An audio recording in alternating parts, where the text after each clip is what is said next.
Gloria Swanson is the biggest movie star in the world. And, thanks to her husband, she is now a French aristocrat, Madame la Marquise de la Falaise.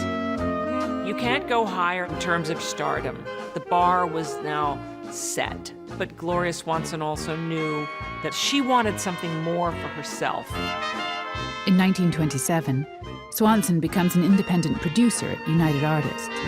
But her first film runs into problems and makes her no money at all.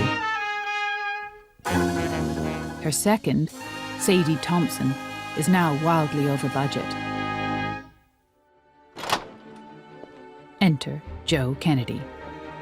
This brash, charming, and wildly ambitious 37-year-old has already made millions on Wall Street. He sees the people running Hollywood as a bunch of amateurs and is just itching to make another fortune. Joe convinces Gloria, together we can do great things. Finally, somebody who understands money is coming in to save her. But Joe is interested in more than Gloria's business assets. Before the cameras even started to roll, Joe had talked Gloria and Henri into come to Palm Beach, take a vacation.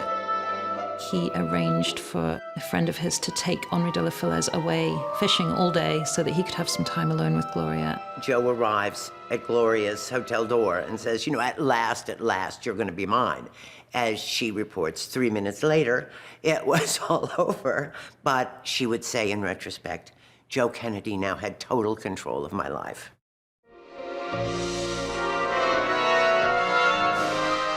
For the next 3 years, Joe and Gloria will be lovers as well as business partners. To get Henri out of the way, Joe finds a job for him in Paris. And not content with running the finances of Gloria's company, he intervenes creatively, persuading her to make a hugely ambitious film called Queen Kelly.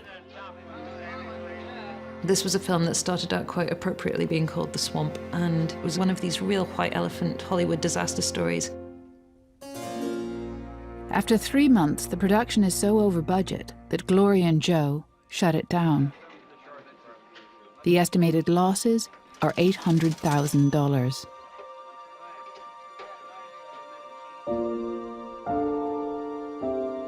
Just as her business is collapsing, Gloria receives a letter from her husband. Henri has known about her affair with Joe for some time, and he has had enough. The fire has burnt the beautiful temple that was our love. We thought it was built of marble, and we wake up to find it has crumbled like the dust of clay. Goodbye, darling. It's all over now.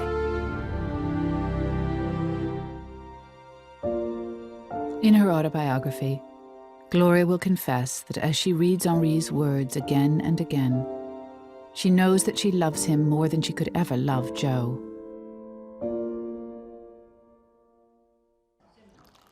Gloria's relationship with Kennedy is also soon to end. She suspects Joe is defrauding her. I promised the guy a Cadillac. And it's She discovers that he has bought a Cadillac, but billed it to her company.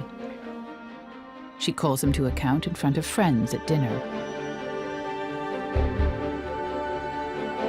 Well, anyhow. Rather than make an excuse or deny it or explain himself, he simply stood up and left and never contacted her again.